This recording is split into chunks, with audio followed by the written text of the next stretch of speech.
Score, the podcast. The only show taking you inside the studios of the world's most celebrated composers and musicians. From Santa Monica this week, this is Score, the podcast. We are inside Backyard Industries. On today's show, I'm Kenny Holmes. We have Robert Kraft. Wow, Backyard Industries is about as high-tech a backyard as you could ever imagine. Yeah, not a lot of sunlight, but... You're right. Fenced off, for sure. A lot of blinking red lights. And our executive producer, Matt Schrader, on the board. 2 words for you. Jordan Bieber. Oh, yes, yeah. Jordan Bieber will be here later, as the rumor. There's been people on social media asking when he's going to be on the show. Yeah. Well, it's a secret. We got to be careful so the paparazzi don't go crazy.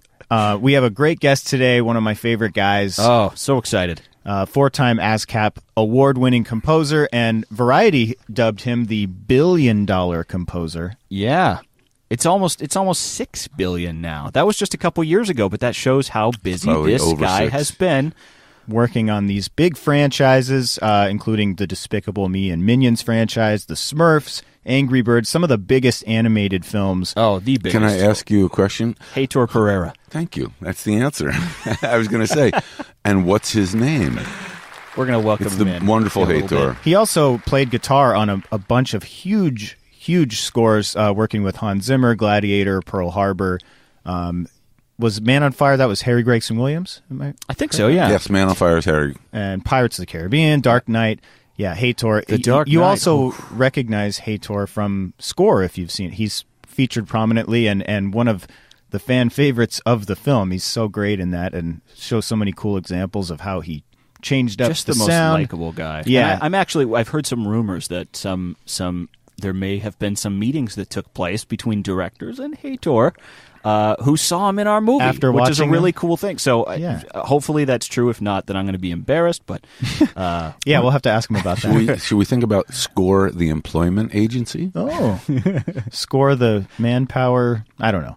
Yeah. Plus, we have an all-new episode of The Inside Track with Dr. Siu-Lan Tan. We talked about this a little bit last week about this episode we have today called TV Tunes and Timbre, not Timber. Yep. A really cool way, the way she explains how these TV show theme songs kind of take you into the world and transform you into where you're about to head. And Matt, I can think of a couple theme songs that have really, really done that for me. Yeah, I'm trying to think of one. Oh, my goodness. Yeah, This is wonderful. legendary. Well, an accidental. This really makes me think, who's the boss? Yeah. There's no question. Written, I must say, on a $100 Yamaha keyboard. The best investment ever made. Purchased probably. about There an you hour go. before at the Guitar Besides Mark Mothersbaugh's Yeah, Rugrats. it was very Right. similar. That was a better deal. Center. Yep. And then, of course, we're going to play Name That Score with Heitor. What's the topic today, Matt? Guitar scores. Fitting. Yep. Heitor's weapon of choice, the axe. So we'll be playing Name That Score, and if someone runs the table, the audience could win a fabulous prize. I'm feeling confident, I got to tell you. Well, we're tied up now, Robert. Are we? 'cause, Yeah. Oh. Last week, you had one on me, and I won. I've got one question for you. Jordan Bieber. Thank you so much. How does second place feel, just as a position Oh, for you? jeez, You listen think- to what do you this. think? Okay. We'll see what happens. Okay. Just talking trash, Couple of things to discuss. Rashida Jones is going to direct a documentary about her dad, Quincy Jones, a good friend of yours. That's so exciting. Yes, Quincy is a friend. What a lucky thing to say. I first came to L.A. and met Quincy and actually produced a couple records for his label, Quest, and got to know him at that point, but have always known Quincy, as any musician does, particularly in Los Angeles, but worldwide, as he is the definition of Yoda. He is the Godfather. Well, this could be like a mini-series. Oh, There's so much to cover. TV, film, music, his Michael Jackson producing. his worldwide, his global ambassador work to be helpful in so many ways. Quincy, there's a great book, which I've read. His autobiography is incredible. And he's also, you call somebody after that movie Zelig. When you're with Quincy, he will say, when I was with Muhammad Ali, when I was with the Beatles, when I was with Frank Sinatra, when I was with John F. Kennedy, and there's very few people that it's not name dropping. I was going to say that. That was his life. Yeah. He was involved at huge levels with all of these people. I feel like, too, he's the one guy where anyone else that said I was with Muhammad Ali, it'd be like, oh my gosh, you met Muhammad Ali. But I feel like Muhammad Ali was probably like, you guys, I was with Quincy Jones. You're so right. He's one of those guys where, like, no matter who he's in the room with, he's the dominant force. So this is one of the this is a Netflix documentary. It comes out September 21st, so we're still a few weeks away from this, but it's actually more than a month away. I can't wait. But it's going to be I can't wait. There must be tremendous footage. And it's look, directed by Rashida, which is wonderful. Right. It's beautiful. She's had some success in documentary, and so this is something that has a talented filmmaker too, even though it's his daughter and actress, right? Well, and they said that there's going to be footage of him working on The Color Purple and Roots, and I'm sure that, you know, being in the world that he did all of this in, there was probably people shooting footage that's never been seen before. Right. We actually mention it in, he's part of Score, our movie, and it was wonderful to even have a chance to ask him. I mean, seminal movie scores, In the Heat of the Night, and he also scored the TV show Ironsides, and so he was a real groundbreaker in many ways. And this kind of supports, we've talked about this a lot on the show and also in some of our own private conversations, but film composers, film scores are very much part of the mainstream now, and this is another example of a talented musician who's not, I mean, he's about as big star as you can get as a film composer, but he's not Michael Jackson still, right? You know, but he's the focus of this huge, you know, documentary project now because people are interested. Well, it's weird. There's not a lot of music producers from back in the day that are known. Right. And he's one of the rare ones. Like nowadays, you have these DJs producing music that their voice doesn't appear in the song, but they're getting credit for it in the public eye. But Quincy's one of the rare guys that back in the day even, people were like, oh, this was produced by Quincy Jones. You don't hear that a lot with older music. Mm-hmm. And there are a couple interesting facts around that. Do you know who the #1 record producer in history is? Jordan Bieber. That's so funny. That made me laugh. He's #2. #1 hell of a producer. Record producer. Of course, there's, you know, a couple options. George Martin produced the Beatles and different people. Who is #1? Sold the most number of records? Jimmy? No. Sorry, I didn't mean to. No, you idiot. No. How about Quincy Jones? Is it Quincy Jones? #1. Oh. Yep. The answer was right in front of us. Yeah, it's funny. So he, and it started with his first #1 record, which was, for all of you trivia nuts out there, trivia time. It's my party and I cry if I want to. Leslie Gore. She was 13 when he heard her and recorded that song. And Robert, you make recording drops way too easy. Now, oh, that's funny. Clip that one out, please. Oh, this is amazing. Oh, that's so good. So that'll be really cool. Comes out on Netflix September 21st, and really cool that he has his daughter directing it. Probably really fun project for them to work on together. Yep. In other news that came out this week, which has been kind of a crazy social media firestorm. People are up in arms about this. The Oscars announced, well, they announced a couple of things, but the headline there is there's a new category, Outstanding Achievement in Popular Film. So, of course, what does that mean? And are we talking, does that mean Fast and Furious is going to win an Oscar? Does that mean, you know, we're talking about Marvel movies, things that are typically not considered a Best Picture kind of thing? What does that mean? And they're kind of addressing something that goes back, I think, many years. Last time it really was a big issue was maybe with The Dark Knight when that came out, and a lot of people said... And you know, this goes back to even to Jaws, because Jaws, when it came out, was a smash hit, and it was universally praised, and it did not receive a nomination for several categories, and people felt like it was snubbed because of its own success. Well, that's part of what they're trying to address here is criticism from people saying The Dark Knight wasn't considered one of the best films. Instead, it was such and such, some movie with a limited release that kind of is an art house kind of a thing. Now, I think that's what they're aiming at here, but it also causes some problems, and it fundamentally kind of changes what the value in some people's minds of what an Oscar is, because we can kind of conceptualize what that is, but we wouldn't. With all due respect to the Fast and Furious franchise, you don't think of that as Oscar films. I think that it opens a huge can of worms, and needless to say, it's all about follow the money. May I quote that the Oscars had a record low this year. What are you quoting?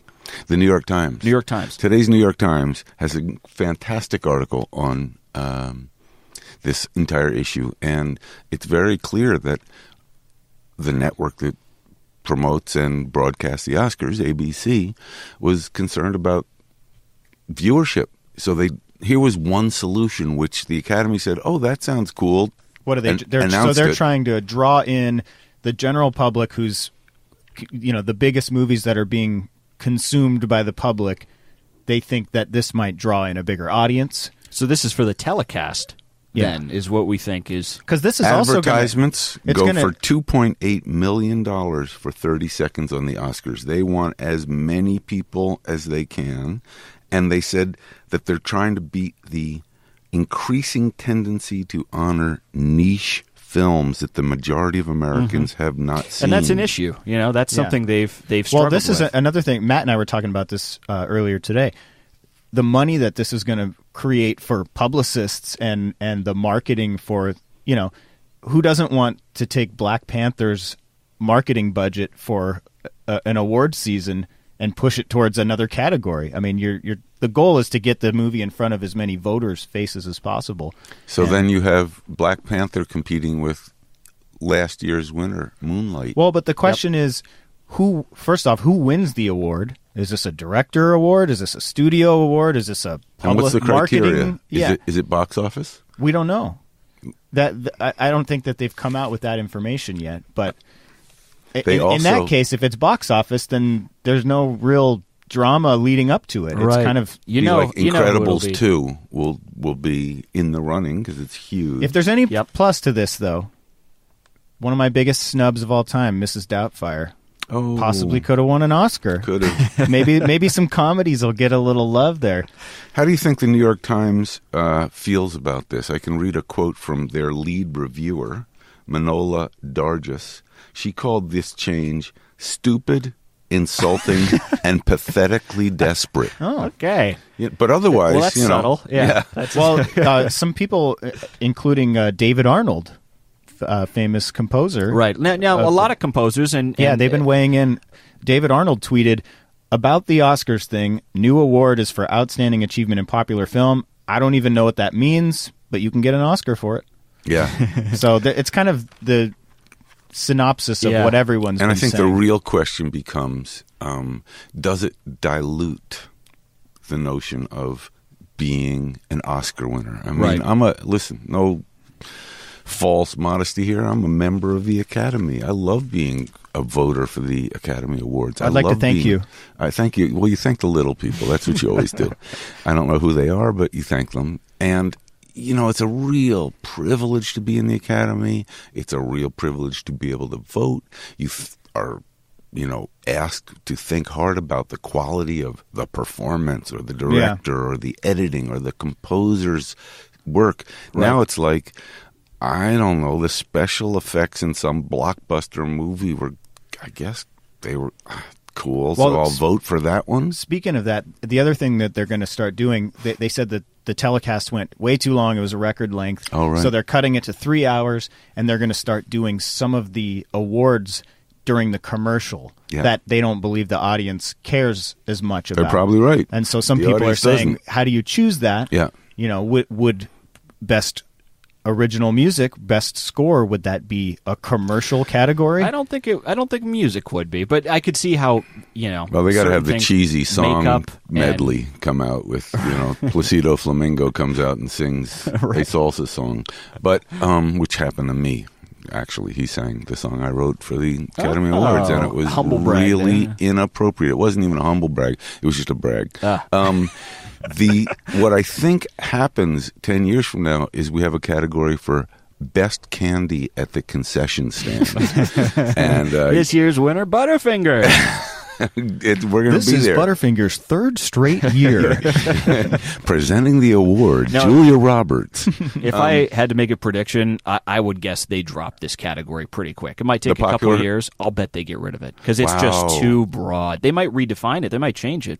And they used to do that with score. It used to be a dramatic or a comedic or a musical. There were different categories in the way that they would award those, and they combined some of that and changed some into, there's the song category now too. I don't think best score will end up in the commercial area. Not a chance. I mean, there's a whole award show dedicated to music with the Grammys, so I think there's enough public interest. And that's another issue that the academies have just tread into, which is they just jumped on the Grammy weekend to try and shorten their awards season. So, well, it'll be interesting to see how all that stuff unfolds. Good idea, ABC. I think this is, you really nailed it this time. Well thought out. We'll see. All right. Well, we're going to take a quick break, and when we come back, we're going to be joined by the composer for many of the biggest animated films over the last 10 or 15 years. Yeah, man. Those will win a popular film for sure. Yeah, Despicable Me and the Minions franchise, Smurfs, Angry Birds.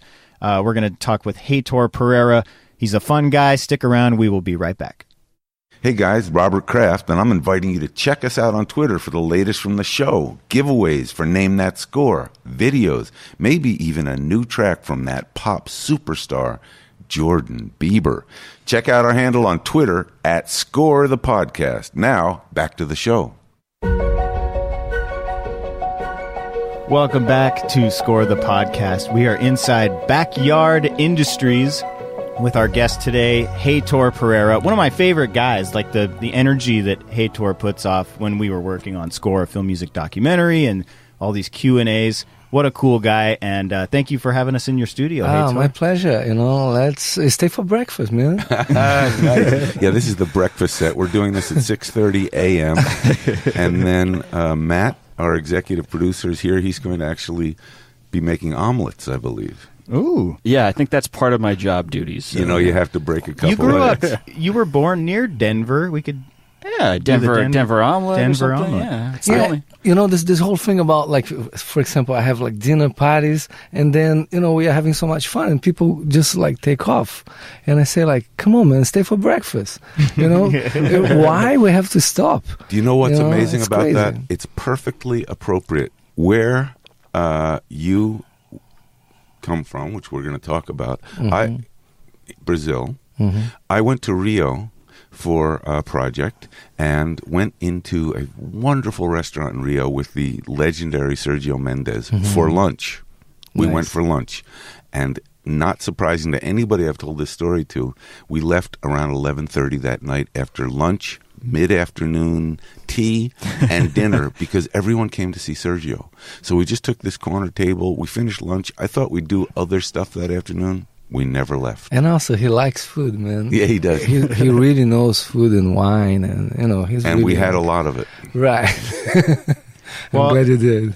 Heitor, I want to jump in because when we did a Q&A event with you at the Grammy Museum last year, which was so much fun. We had a great time with you, and you told a story that I kind of want to jump into a little bit. If you can maybe tell a shorter version of it, but how you got into the film music world. I think you mentioned you took a boat, and there was something about coming over here with no idea what the end result was going to be. Can you just talk to take a a few bit? guitar classes, right? Yeah, Wasn't that all right. there was at that time? Yes. What's the story there?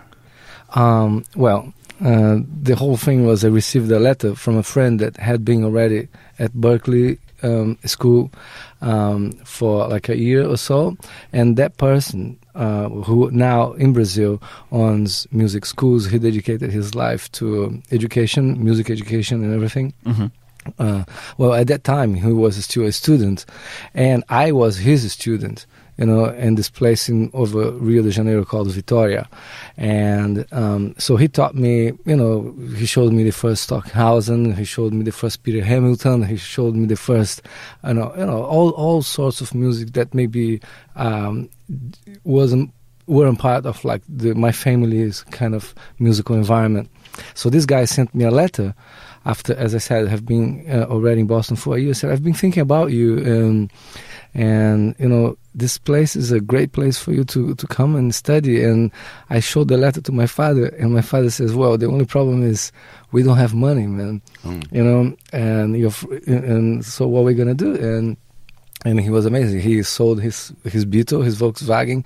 I sold my guitar, the only guitar I had, and I got Lloyd's Cargo, a boat that was carrying lobsters and shoes from Rio de Janeiro to New York. And I think I spent like 17 days on the boat.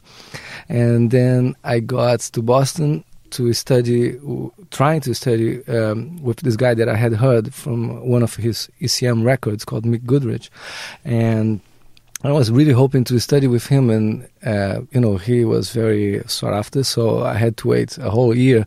So lots happened in that year, and yeah, that's how it came about. Like a friend reminding me that there is more to learn somewhere else. And I just took the leap. Now, your parents must have seen a passion and a talent early on. My mother made a deal with the dean of my school that in the last year of high school, I was allowed to bring a guitar to the school and hide myself behind the soccer fields and don't bother anybody as long as I pass all the tests. Which thank God I did, so I kept my side of the bargain, and that was it. So at the time, unfortunately, musical studies in Brazil, we didn't get much to study 20th century classical music, for that matter. Let's say if you wanted to study Villa-Lobos compositions, the classical music conservatories and the schools didn't teach that. They stopped at Mozart or whatever, right? Yep. So the whole thing of leaving the country at that time, it was just because my mind was already on, oh man, how did he write that? How did Ravel did that? How, even for that matter, regarding jazz, how John Scofield plays that, how Gary Burton plays that thing. What's the thing behind George Russell's and Gil Evans' concept? So I had to get out of there and be helped by a lot of people, actually. Was it difficult to find where to go, where you could further that exploration? Man, I didn't have money, so the whole thing was private classes. As soon as I start meeting people at the Berkeley lobby, some of those teachers from the school invite me to be part of their band, and that's how I kind of sometimes traded, playing in somebody's band and they teaching me harmony or something like this. Yeah. And that was the beginning of my first time in America, yeah. What was the point where you realized that you would be able to make a career? A lot of musicians never, it's always really difficult, but there must have been some point. I know you mentioned when you've kind of realized that film scoring was an industry, right? Because a lot of musicians think I got to figure out a way to play in an orchestra or make my way to something like that. But was it the discovery of film scoring that changed anything for you? Look, to me, I feel that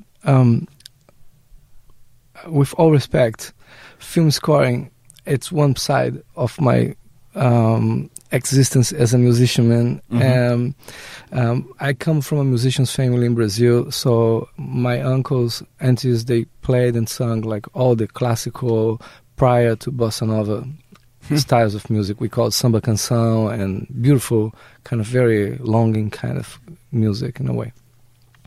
And then I end up like meeting people that liked music as much as I did, and they introduced me to a lot of music.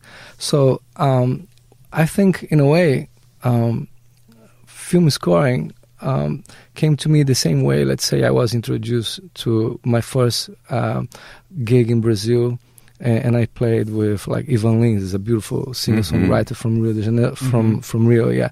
So that was a chapter, you know. And then I was invited to join Simply Red, and I played in Simply Red for 10 years. That was a chapter, you know. And I think my current chapter now, it's film music, and I'm enjoying very much. You know, I love working with the people. I think the community, it's something that I have a lot to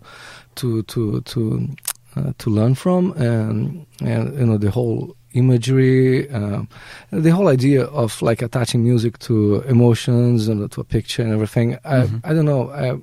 It fascinated me, and the turning point, yet again, was another person, a key person. That key person was Hans Zimmer. So I would say, like, man, these chapters, they all have been triggered by somebody that just saw my love, my passion for music and all its facets, kind of thing, you know. And like Hans, for example, I never had somebody telling me, "Hey man, put the guitar down and write your melodies for the orchestra." You know, up to that point, including working with him as a musician or collaborator, it would be, what can you do with the guitar here?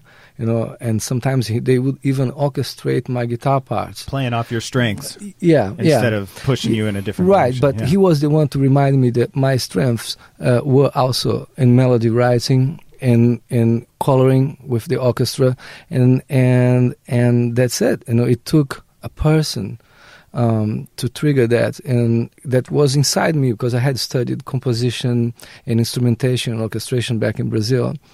But, you know, it was all hidden behind, you know. So to me, I think to your question, I think the answer is, man, yes, it's film music, yes, it's jazz, yes, it's all these kind of things that, you know, become chapters in your life, but definitely yes, and the people that trigger those things in your lives, you know. And yeah. I think one of the most wonderful things that happens to all of us is how those chapters combine. In other words, it doesn't have to be compartmentalized. Never. Well, there was this period, and now it's this period, and it's separate. What ends up happening for all of us is, if you're lucky and you live a creative life, pieces of each period come together in new and reshape in new ways, so you don't have to decide, I'm just a composer, I'm just a guitarist. Right. You said something really wonderful about how Hans said, put the guitar down.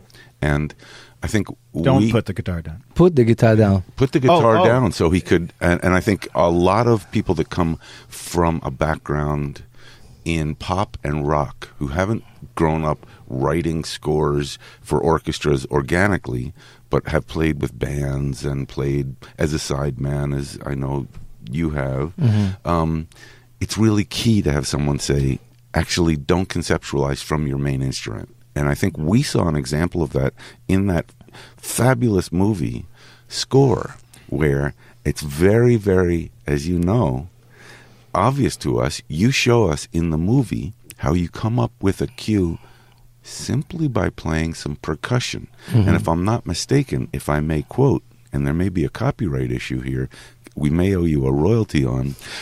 Oh,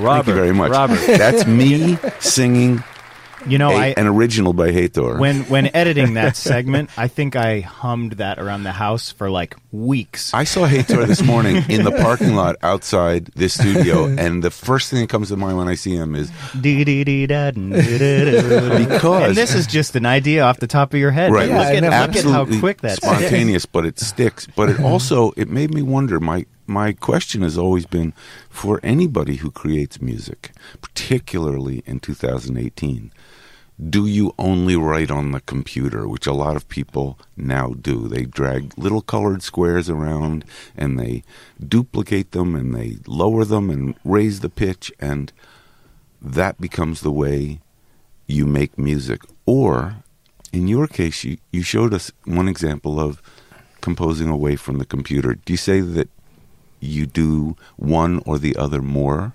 It depends on the scene. Oh, you know? Nice. If it's like a kind of a pace, you know, like a driven kind of, you know, exciting piece of music, then maybe I kind of lay down like a groove or something that, you know, becomes like the click of some sort of sorts, and then I start doing things to it. But, you know, to your point, many times instead of starting as MIDI, you know, with the keyboard, or with the MIDI guitar, because I write a lot from the MIDI guitar. So I go to the little room beside the studio here. I have picture, a microphone, and we press record. And I do exactly what you just described there. You hum, you sing along. I sing along, or sometimes I go.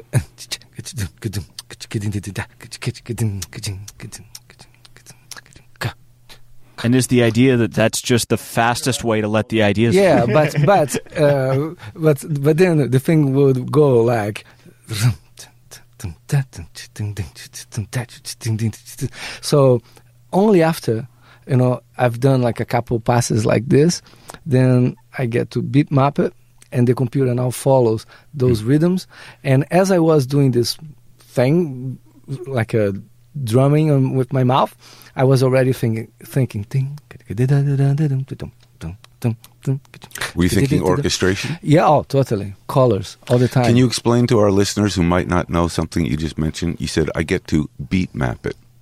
Beat map it in the sense of like, if you start a composition with one continuous tempo, so then the computer just kind of you have to write everything based on that grid, like of 120 that tempo. beats per minute. But for film, differently from pop music, for the most part, film wants you to, you know, change the tempo, like classical music, change the tempo, change the keys, you modulate, to do all sorts of things. So in order for you to be free to have your first impression or a developed impression of what you're seeing over and over and over, a scene, right? You have to do it, I believe, without the being, you know, stuck with that grid of the 120 BPM kind of thing. Yeah. And that's where, after, let's say, free myself from having to do it against a click, then I record the audio. Sometimes I play a guitar piece, free of tempo. Oh, nice. And then I orchestrate on top of it, and yeah, that whole thing. I can't deny that sometimes when you lock into a click and a particular tempo, and for whatever reason you get unbelievably lucky, and the edit somewhere in the further down the path of the scene, either the edit or the guy kisses her or puts the knife in right jumps on into time. The moment. It's so, you feel so lucky. But there is a system for that. Then, you know, what I do too, I put markers where the key moments of the scene appear. So then, even if I'm improvising without a click, I still have these visual marks where I know streamer? That, like a streamer, just like a MIDI region, you know. And then I'm recording the audio and following that like arrival points, you know, and yeah, those things help a lot. And another thing that I do, for example, if it's a scene that it's dialogue driven kind of thing, I make the dialogue region very big, and I just choose the moments where there are dialogue gaps. And those are the moments where maybe my melodies will hit a rise or something. Yeah. Except when the director decides to re-edit the entire scene. Right. And your cue is suddenly off by Just splashes water 20 on your frames. canvas. Yeah, so like you said, except when the director edit the entire scene, pa-dum, and then except ta-da-na-na. Right. And everything underneath what you were saying was just like a long note, and then it's more harmonic developed, then melodically developed, and then when the gaps are, it's where melodically it takes a little more life. And yeah, that's one system, I mean, that's the whole thing about back to your question, working with a community, you end up learning how to see things through other people's eyes, and I think to me that's the biggest gift of having become a film composer. It's because all these people that I've worked since I started this definitely have made me a better musician. And I really love the fact that I want to give a shout out to the Los Angeles film music community, actually the international film music community, because we certainly all have friends in London and Australia and Seattle. There's a really wonderful group, and it's just we support each other. We, I think, hope for each other's success and learn from each other. It's really it's a tight-knit group. We're going to actually get to some of your collaborations and also talk about some of your big animated successes. In just a bit, we're going to take a quick break. But first, the inside track. The Inside Track with music psychologist Dr. Siu-Lan Tan. Timbre is the particular quality of a sound that makes it recognizable and distinctive. It's how we can tell one musical instrument from another if they're playing the same note. Every instrument has its own timbre, and composers have a keen sense for selecting just the right instrument or mix of instruments to create the unique sound palette for each film or television show, such as the bright, clunky tones of the toy piano for the Rugrats theme by Mark Mothersbaugh.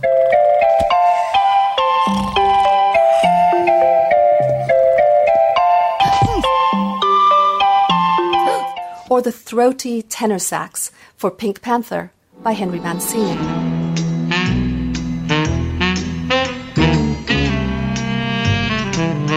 The bouncy sounds of the slap bass for Seinfeld.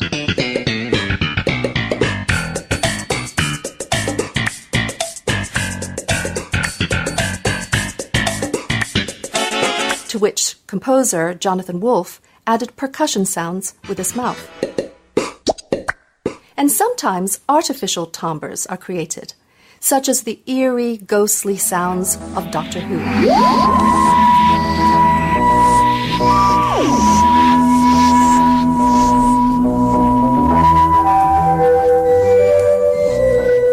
The theme was based on a composition by Ron Grainer, but the signature sound was created mainly by Delia Derbyshire, not using a theremin, but tone generators and oscillators. She was way ahead of her time in her experimentation with timbres of electronic sounds in the 1960s. Research studies show that the timbres produced by different musical instruments have emotional connotations for listeners. For instance, David Huron and colleagues asked musicians which instruments are best able to produce a sad sound. Aside from the human voice, the cello, violin, and viola were the most frequently named for sad timbres. The cello, violin, and viola are featured prominently in Michael Giacchino's soundtrack for Lost, such as in the Life and Death theme.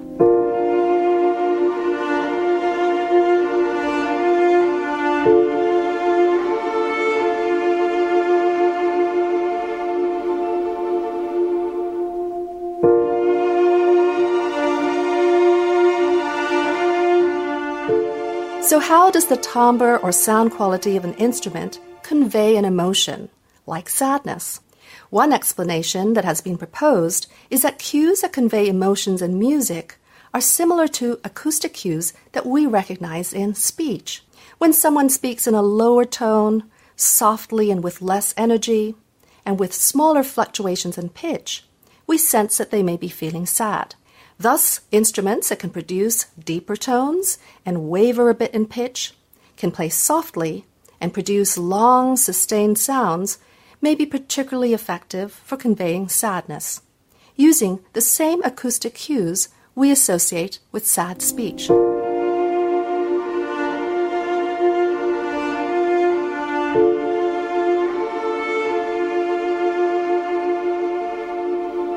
On the other hand, Huron et al. Found that the banjo, xylophone, glockenspiel, and piccolo were judged to be among the least effective for producing sad timbres. For instance, the xylophone and glockenspiel both yield high-energy, bright sounds and produce tones in quick, short bursts, all acoustic qualities associated with happy speech, as we hear in the xylophone's bouncy tones running up and down in Danny Elfman's theme song for The Simpsons.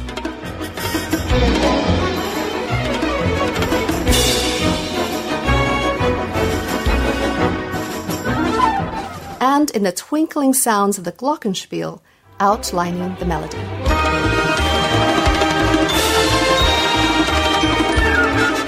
So musical sounds may convey emotions because we recognize some acoustic parallels with expressions of human emotion, such as in speech. Similarly, a few research studies have found that individuals with music training are more accurate at detecting emotions conveyed in speech. Composers don't just create memorable themes. They choose just the right instruments to create that distinctive sonic signature for a show that calls us to the screen from wherever we are in the house and puts us in the right mood and frame of mind to be immersed in another world. Dr. Siu-Lan Tan is a leading researcher in the study of film music and the author of many books, including her latest, Psychology of Music, From Sound to Significance, available now at score-movie.com/podcast.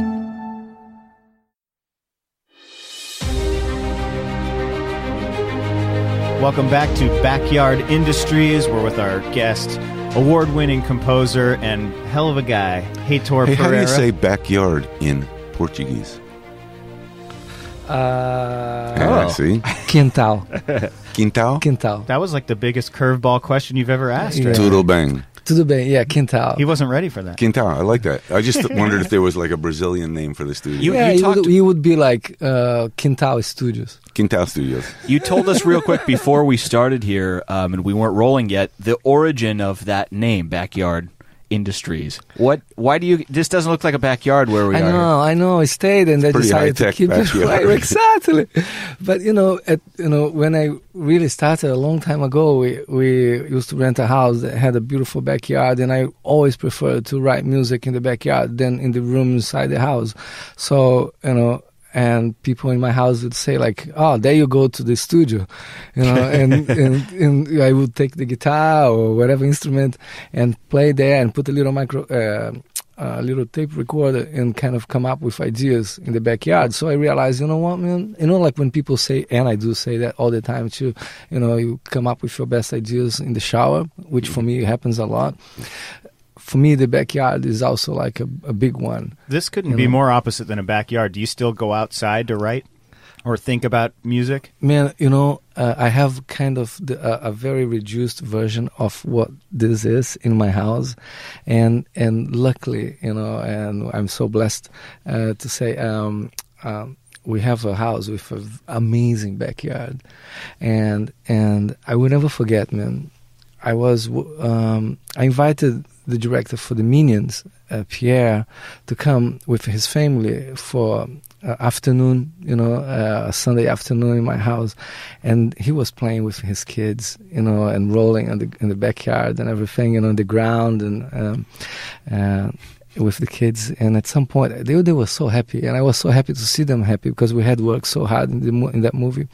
And he said, "Heitor, man, tell me, you probably write music here in this backyard like the whole time." And I look at him and said, "Shit, man, you know what? I never wrote a melody here, in this new house." And he says, "So the Minions movie doesn't have a backyard melody?" And I said, "No, not that movie, man, not our movie." Yet.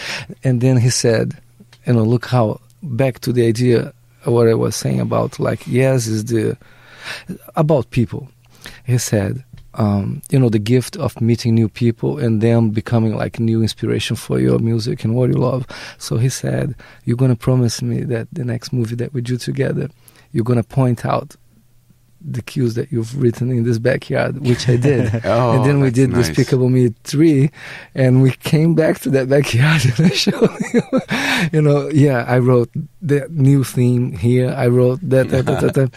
So it took somebody that knew me only from being inside this room without windows to come to my house and showed to me that, there is a lot of music in that backyard, and justify the word backyard back to your thing. So, That's deep.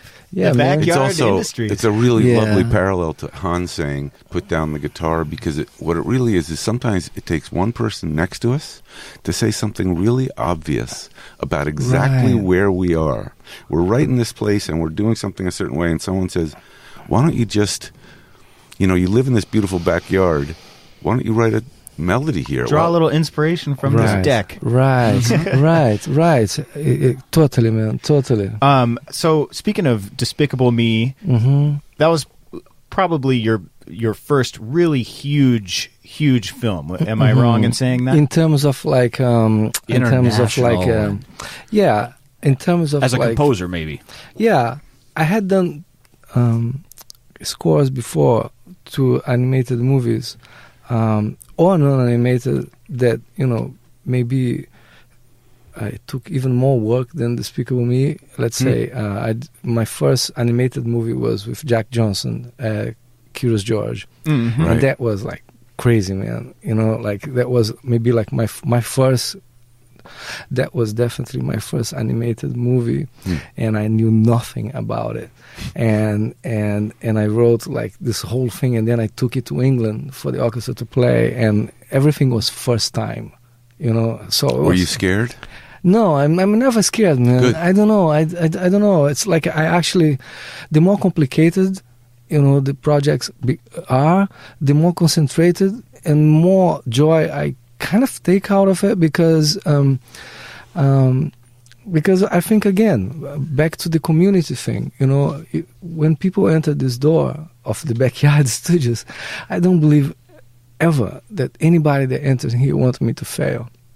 So I just have the vibe that when people come here, it's just to reinforce what they expect from me. So I work hard to confirm that they are right. I love that. And so that was the first thing. And then I did maybe like I think a movie that I'm really proud of called Beverly Hills Chihuahua with Raja Gosnell. But that movie, man, it had serious enormous orchestral material. So when Despicable Me came, after these two examples that I've given you, Pharrell, it's more of a minimalist musician. He finds his groove, he puts a bass line, he sings on top, and that's it. So, for the most part, obviously. So for me to emphasize that when he wasn't in the movie, when he wasn't sing a song or something, I couldn't just all of a sudden come with like an orchestration like enormous, because it would be just a disparity. Doesn't fit the vibe, yeah. So then I had to kind of readdress this whole concept of how can I make a pop orchestra, and I got into it like big time. Quite frankly, I would imagine like with given the right let's say proportions. So I'm not like any one of those, but I need to mention, because time passes. Lalo Schifrin, Henry Mancini, to me, those are pop composers. Like people that found simple lines with sophistication and brought the orchestral sound to it, and made it feel so natural.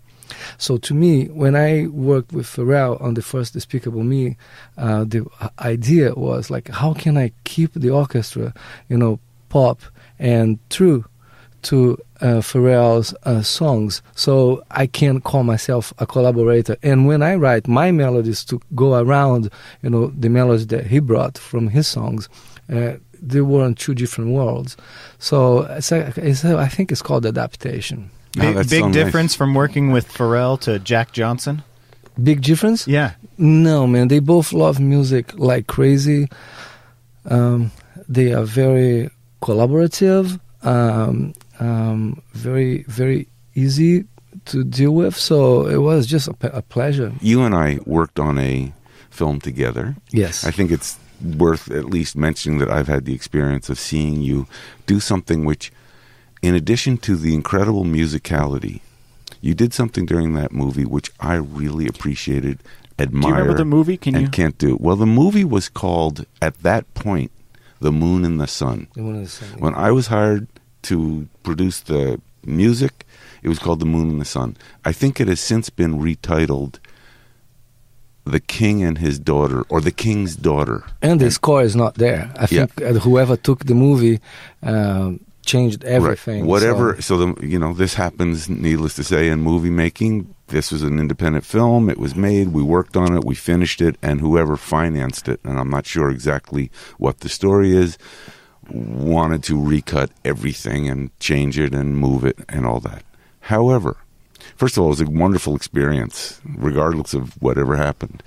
I loved working on it, loved working with Heitor, loved shooting this movie. It was all really fun.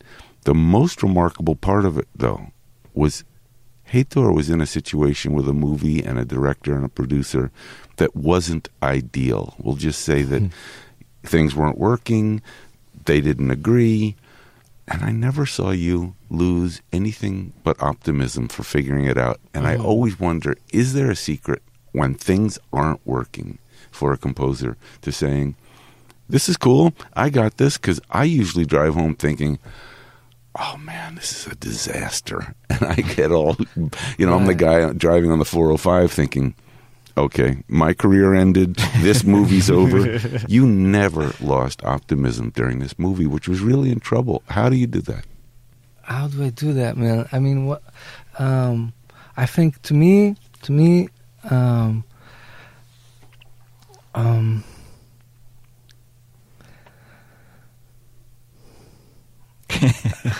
look, he's shaking his head. Yeah, I tell you what it is. Sometimes maybe if I grab a guitar, I could answer you better. Okay. In a way, I love that. It's like this. It's like this. There are many emotions that don't have names or titles. And one of the things that I really love about now being part of this world of film music is that I get to express some of these emotions, nameless emotions, So then I believe that everybody have those, but I'm the only musician, so to speak, in the room, that my job is to make that materialize.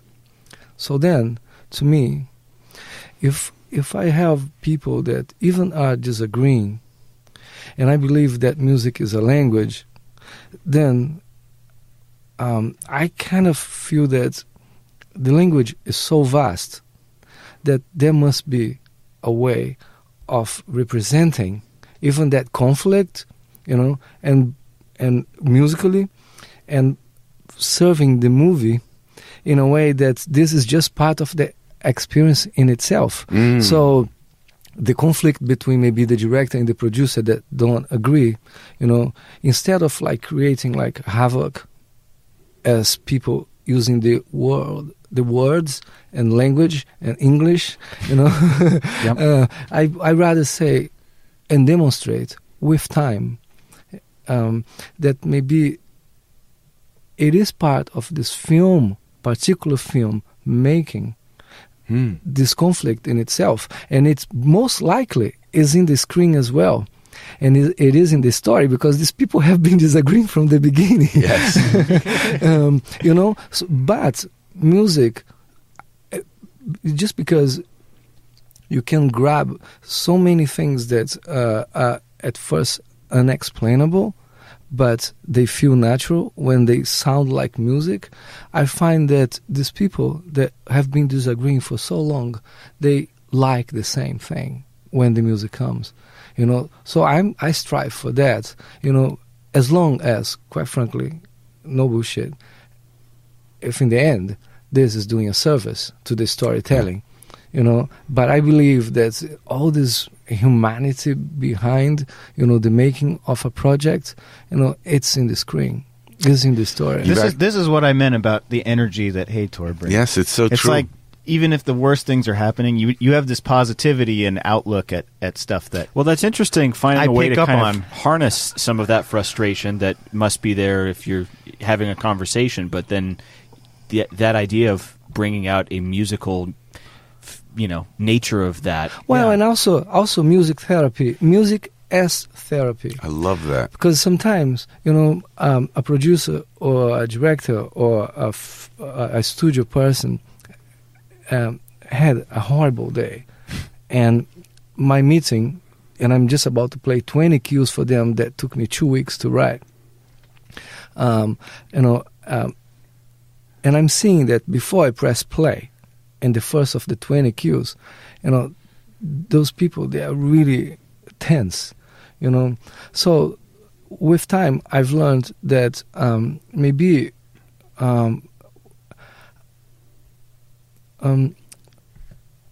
I can use the moment in my studio and the setting, and just to help them to cool down. It's almost like giving like a little, like a musical tea.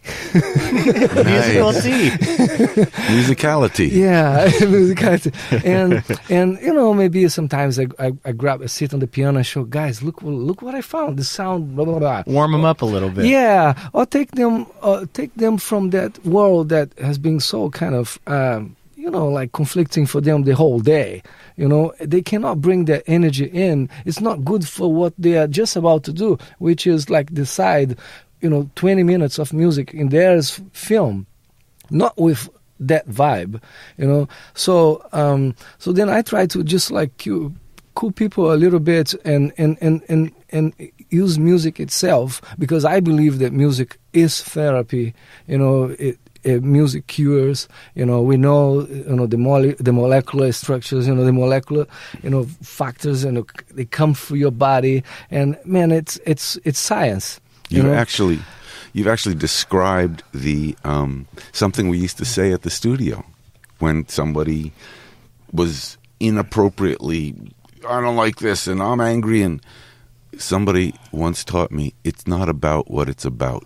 You know, it's not about the music they don't like or the sound of the song. They're angry because they just came out of a meeting with somebody who said, you don't have enough money to finish this movie, or whatever it is. Mm-hmm. I read recently what that's called, and now I'm going to use this going forward. It's called a fundamental attribution error. In other words, you're telling someone, I don't like this, but they're actually, it's not the source of it. One of the things that's nice they're attributing it to a wrong source. Right. So it's a skill to be able to say, I don't know if you're mad at the cue. You got to clean that slate of theirs and then exactly. present what you want to present. A palette cleaner. Yeah. Look, don't forget, man, sorry for interrupting you, but don't forget, if people decide to work in this industry, they love it.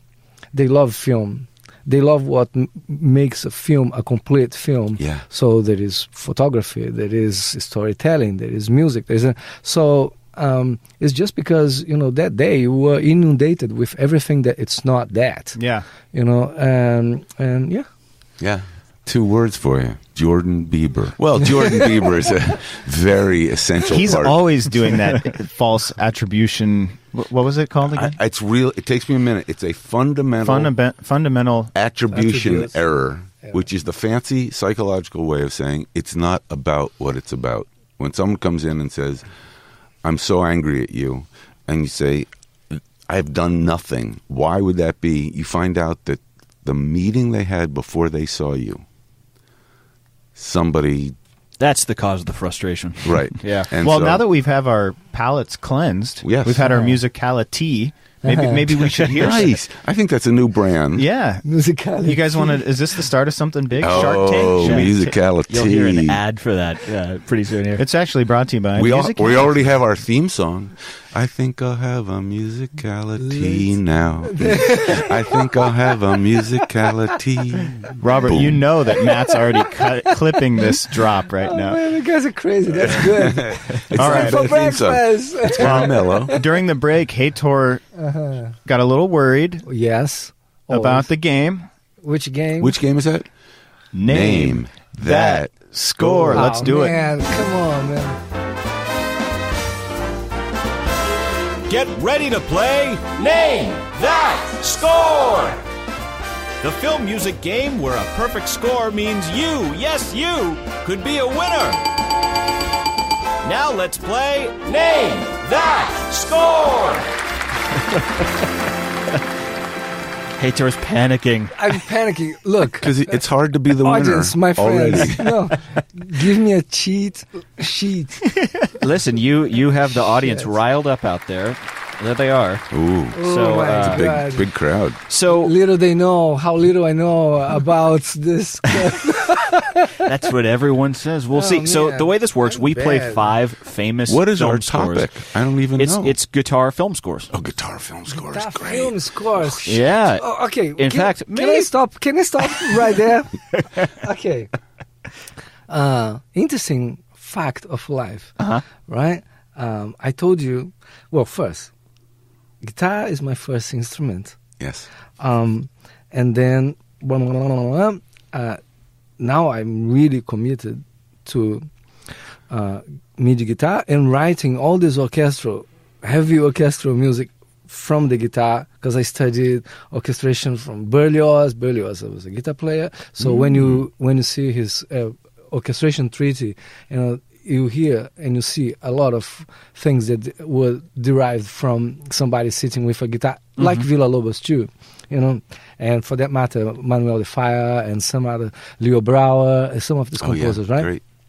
Okay, but my point is, you're gonna play like these things that probably I don't know any of it, man. And I've never been asked to do a guitar score. Is Not that yet. fucked up or what? Starting today. It's messed up, It's So- I hope these studio heads are listening. Yeah. Yes. I hope No, they're- 1 second. What my point Good. is, Get my Heitor. point is, probably you're gonna know why. I have a good feeling you're going to nail it. Oh, Well, can I name one that maybe if you guys didn't? Can I start 1-0 in case Sure. one of the We'll five give you is not could there? be a Spot quarter you a point. point. Okay, let Yeah. me go straight. Deer Hunter. Oh, wow. Michael Michael Cimino, Stanley director. Stanley Myers, Stanley composer. Myers wrote John Deer Hunter. Williams, the soloist. Yep. One of the best guitar scores ever. And I think we need to, you didn't have the visual, but it's John Williams, the guitarist. guitarist, the British. Right, British Yeah. guitarist. I didn't realize that. Well, let's see. 1-0. Now I can mess it up. Yeah, that's right. Okay, so we're giving just him a point. quickly to so that Heitor knows how to play, we have 5 famous film score clips from these, but they're reversed. So it might be something recognizable, He's even cringing more now. but it's not going to be as recognizable. Can I in use the reverse. restroom? Robert, Kenny, and He's Heitor. on Google. Now we're going to give you 3 multiple choice answers on each question, so you can at least guess from those. The last question that we give of those 5 is worth double, and if anybody gets all of the questions right, we give away a prize on our Twitter account at Score the Podcast. Just mention hashtag name that. My first score answer is to enter. Deer Hunter. Robert's first. Well, I don't think you're going to get a point for that one if that's your first. But hey, stick with it if you want. All right, so here's the my first question. God. Our options here are, so you know what to listen for: Dr. No, Monty Norman and John Barry, The Good, the Bad, and the Ugly, Ennio Morricone, or Iron Man, Ramin Djawadi. Javadi.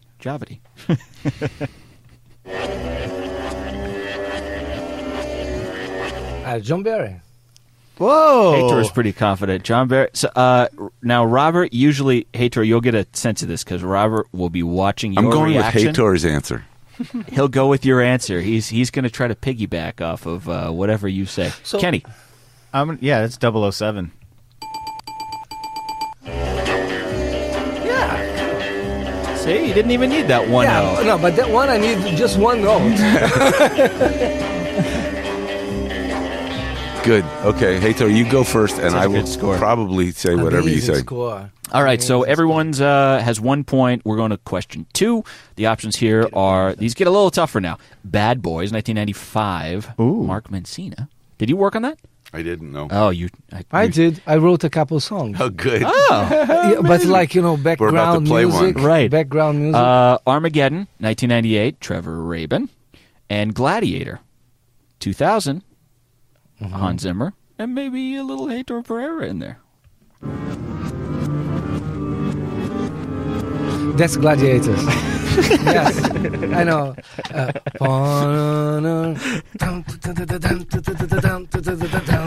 Robert? Definitely going Gladiator. Heitor, let me give you a tip here. Save your answer, or Robert's just going to cheat. I feel strongly it's. We need the poker face. I feel strongly it's Gladiator. No, you got to go right out in front. I think it's a strong initial response. Based on Heitor's performance, I'm going Gladiator. That's me playing. Oh, you hear the beautiful guitar. I never knew it was you. I tell you a thing. I have a story about this. Hans had said, "Hey man, I want to write a score that it's a guitar concerto."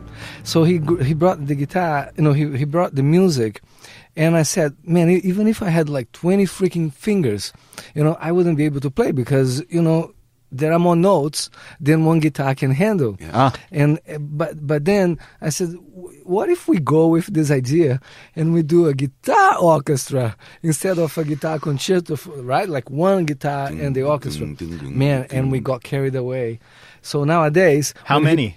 Oh man, I think I put like 10 guitars. But nowadays, when he performs this stuff live, he needs 4 guys to play. You're costing him money. Like, damn, Heitor, you gotta buy 3 more guitar players for the session. All right, so this means everybody gets points for that. Everyone. So then the idea is that, so sorry, you see, Brazilian, my bad English, I shouldn't call straight away. No, I think you should. I should. No. You should. Robert's trying to game the system here. So okay, hold it in. John Powell actually, his strategy was to fake his answer, get Robert to pick one, and then change it after. A very, very John Powell move. Yeah. 5 pounds of cheese. Totally. Sounds like 5 pounds of cheese. That's what he thought of the theme song. All right, so moving on to question 3. Here we go. These are options here are Heitor's cracking up. Oh my God. Only John. All right, so we're moving to question 3. Is this from Shaft, 1971, Isaac Hayes? Lethal Weapon. Oh, yeah. 1987, Michael Kamen. Bill and Ted's Excellent Adventure, 1989. God, I hope it's 1 or 2, because I could probably David call Newman. that.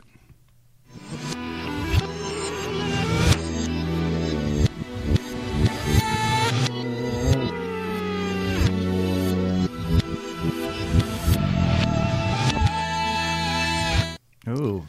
So I'm going to speak for a moment and go first. I'm feeling Lethal Weapon because it's Eric Clapton as a guitar player. Kamen got Clapton to play and Sanborn to play alto.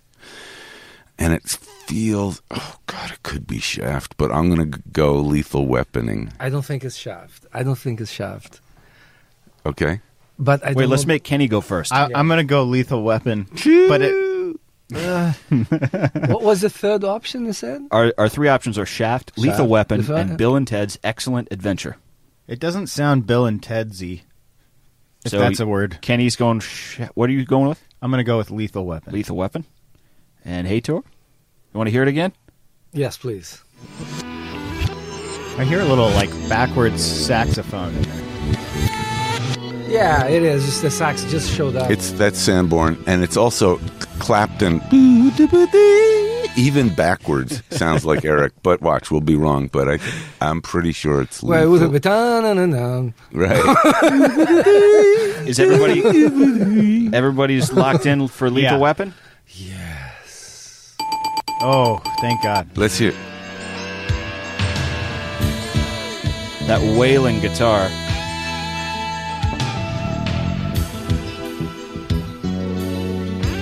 Robert, have you ever done an air guitar competition? I haven't. Good. But I did co-write a score with Michael Kamen, and you hear very distinct Kamen language there, including his Kurzweil. That he was in every cue. He was a beast. Yeah. All right, so everybody's Amazing. 3 for 3. This is not bad. We got 2 questions left. No tiebreaker this time, so we got to go for someone's got to go for the win on these. We got I'm 2 going strong. questions left. Question 4: is this music from 2004's Friday Night Lights, Explosions in the Sky, Brokeback Mountain, 2005? Gustavo Santaolalla. I always mess this up. Or Inception, Hans Zimmer. Robert's raising his hand. Kenny's raising his hand. Heitor is not raising his hand. Want to hear it again? Yes. Yeah. Okay. You know how they say boys always raise their hand really actively in 4th grade and shake it? That's what I'm doing. It's Explosions in the Sky, Friday Night Lights. Robert's very confident. Kenny's confident too? Mm-hmm. Yeah. Okay. I'm going Everybody's going with this.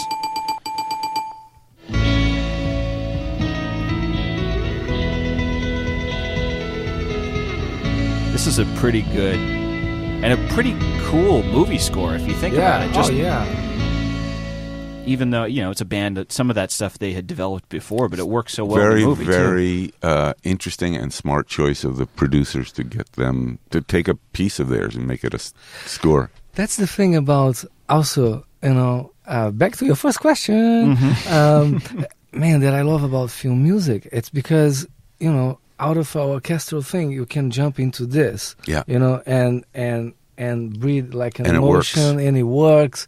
If you were making a record, people would say, like, are you crazy? Give me a style. When in reality, the style is a much bigger thing than... I actually have here, strangely enough, today's New York newspaper Times, coming out. And there's an article. It's Can't hear you, Robert. In today's New York Times, there's an article called "A Love Scene Transformed by a Great Song." And it talks about how a song inadvertently lays against a scene and gives it new meaning. And I sort of what you're saying, sometimes you can just take, for this was an Explosions in the Sky piece that they made into film music. Oh, totally changes the movie. More importantly, we're all tied up right now, undefeated. Oh, well, that's going to end because I'm going to rock your world. Let's see. With the last one. Hit me. Wow, all right, well. Because sometimes you scare off your competition just by, like at a poker table. You just look really This is confident. like the stare down right now. So go ahead, hit me. All right, question. We need good, the bad, and the ugly plan. That was the My note, answer right? is We have the- Deer oh, that Hunter. Go ahead. All right, so question 5. Is this music from Crash, 2004, Howard Shore? Ooh, good movie. Eternal Sunshine of the Spotless Mind, 2004, John Bryan, Ooh, good same movie. year.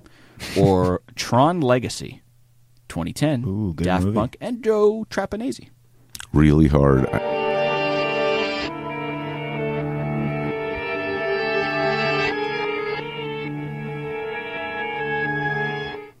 Oh, man. I have my answer already. I have no Answers? idea. What were the options again? Our options here are Crash, Eternal Sunshine of the Spotless Mind, and Tron Legacy. I have no idea. Robert has no idea, so he goes first. Go ahead. You start. I'm going to go into the 50-50 of either Crash or the other one, John Bryan. The other one. Because I don't feel Tron-esque Eternal Sunshine for me. Daft Punk. I'm going to go Eternal Sunshine because it was so strong that somebody's faking me out and I was going to sandbag and come back. All right, Crash, Eternal Sunshine, and Tron. Kenny and Robert both going with Eternal Sunshine. Just to, in case, there is a winner, in case I'm right, and if I'm wrong, I'm proud to be. I'm going to go with Tron. With Tron. I'm going to go with Crash. Really? So we've all... So someone's going to win. Everyone's picking a different answer? Yes. All right.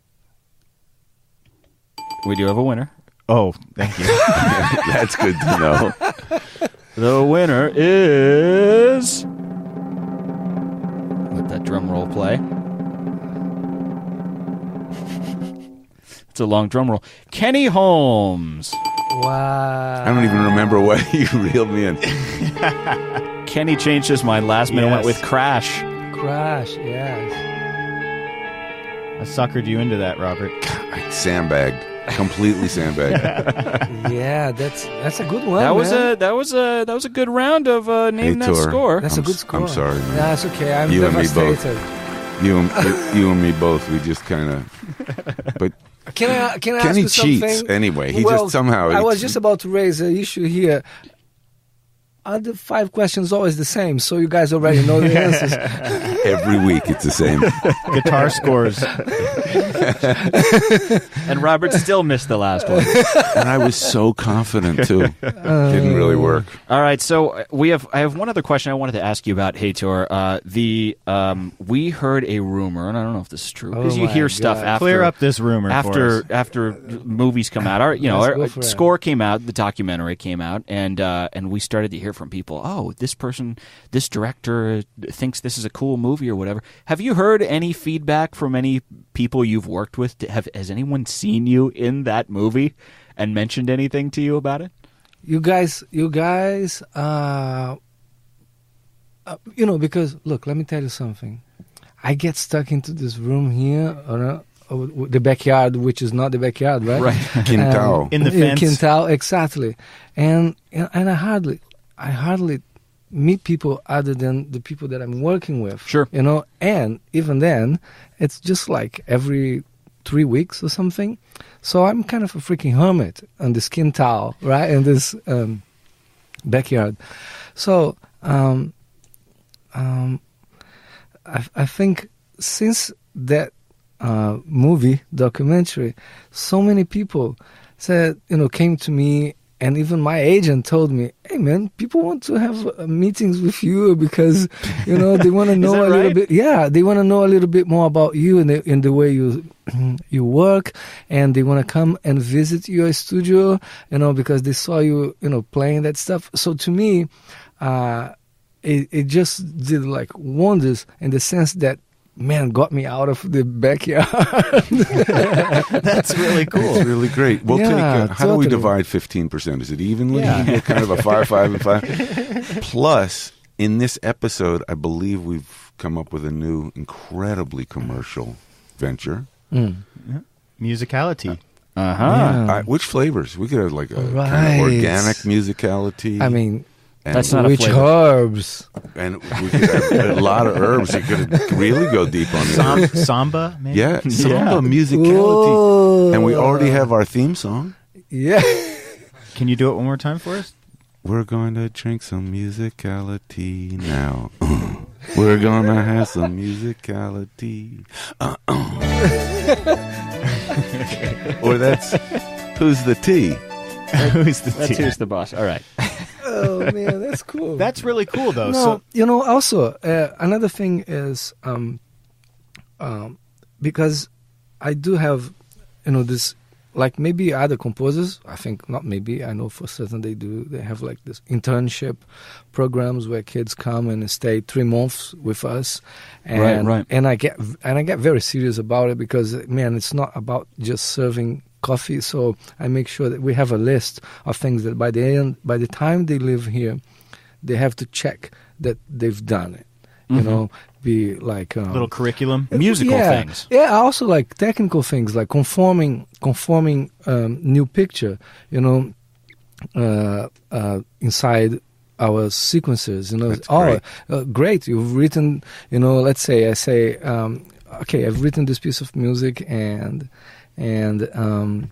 now picture has changed in 5 times inside that thing. Can you go there and cut it? And so this is one of the things that are like part of our daily lives as composers, right? The deconstruction and the salvation of music too. How you recover, the music that was behind it, and now it's all kind of teared apart. Yeah. But we made a better movie, so you better adapt. So this is just one of like the many things that are part of like this items that people come and learn, or at least confirm that they've done it.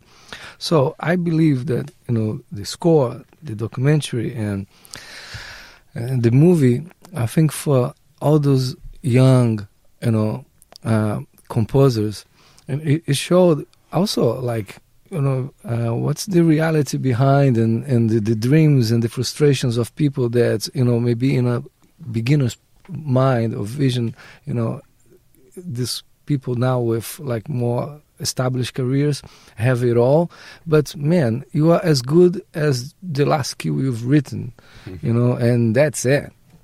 Yeah. So to me, it was a good thing to show people that you need to continuously work hard, and you show that in different ways by interviewing each individual, and showing how things go. I think that's a good way to wrap up this episode. With one of our stars of the movie score. Yes. And who, by the way, was a rock star at our premiere, signing all those, taking the pictures. People loved it. What a treat to be with you today, Heitor. Guys, fantastic. Thank you so much Fantastic for to share in the hang. Backyard Studios. I want to remind our listeners to rate and review on Apple Podcasts or your favorite podcast platform. Also, be sure to follow us at Score the Podcast on Twitter, and be sure to use that hashtag #NameThatScore because I ran the table this week, so we're giving away a prize on social media. I just like to pat myself on the back. Yeah, man. It's Matt Schrader, Kenny Holmes. I'm Robert Kraft. Thanks so much. Guys, girls, keep at it. Film music is liberating. It's the best you could choose to do with your life. Go for it. Love that. We'll see you next week.